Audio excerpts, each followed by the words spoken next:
అంటే చట్టాన్ని గౌరవించే వాళ్ళు, చట్టాన్ని రక్షించే వాళ్ళు, నన్ను రెస్పెక్ట్ చేయాలి, సిస్టమ్స్ని గౌరవించాలి అన్న భావజాలం ఉన్న మనుషులు నేను కూడా ఒకనండి.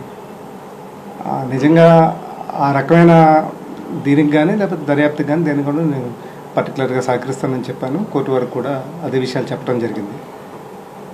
కాకపోతే దురదృష్టకరం ఇలాంటి సీనియర్ జర్నలిస్టుల మీద.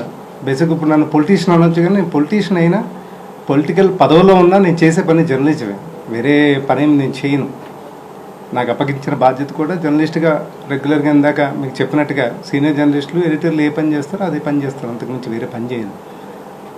సో జర్నలిస్ట్ని ఇలా వేధించడం అనేది కరెక్ట్ కాదు. ముఖ్యంగా ఉత్తరాంధ్ర ప్రాంతం నుంచి, వెనుకబడ్డ ప్రాంతం నుంచి వచ్చిన మాలాంటి వాళ్ళకి ఎవరో ఒకరు పైకి లాగుతుంటారు. ఇప్పుడు ఏ దశాబ్దానికో లేకపోతే ఏ శతాబ్దానికో ఏ అర్ధ శతాబ్దానికో ఒక నాయకుడు మాలాంటి వాళ్ళని ఏమన్నా గుర్తించి పైకి లాగుతున్నప్పుడు మాలాంటి వాళ్ళని ఇట్లా హెరాస్ చేయడం అనేది ఇబ్బందికరంగా ఉంది.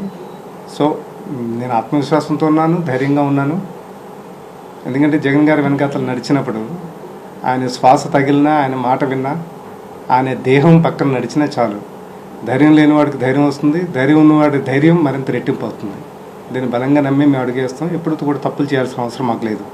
దయచేసి వ్యక్తిత్వ హననం చేయడానికి ప్రయత్నించేవాళ్ళు ఎవరైనా సరే, నా మీద కథనాలు రాయాలనుకున్న వాళ్ళు, ఏదైనా సరే నాకు సంబంధించి వివరణ అడిగితే నేను ఖచ్చితంగా చెప్తాను. దానికి సంబంధించి మరోసారి క్లారిటీ ఇస్తున్నాను. ఆ పోస్టును తయారు చేయడంలో కానీ, ఫార్వర్డ్ చేయడంలో కానీ, లేకపోతే పోస్ట్ చేయడంలో కానీ, ఈ మూడు కూడా నా పనుల కిందకి రావు, నేను చేయలేదు. సో ఇవి త్వరలోనే కోర్టు ముందు కూడా అన్ని విషయాలు తెలియజేస్తాను. ఇంకా పొన్నవారు గారు మాట్లాడతారు. కేసు విషయంలో ప్రొసీజర్ ఫాలో కాకుండా మిమ్మల్ని ఇంకా నేను ఎంతకన్నా ఎక్కువ మాట్లాడాను.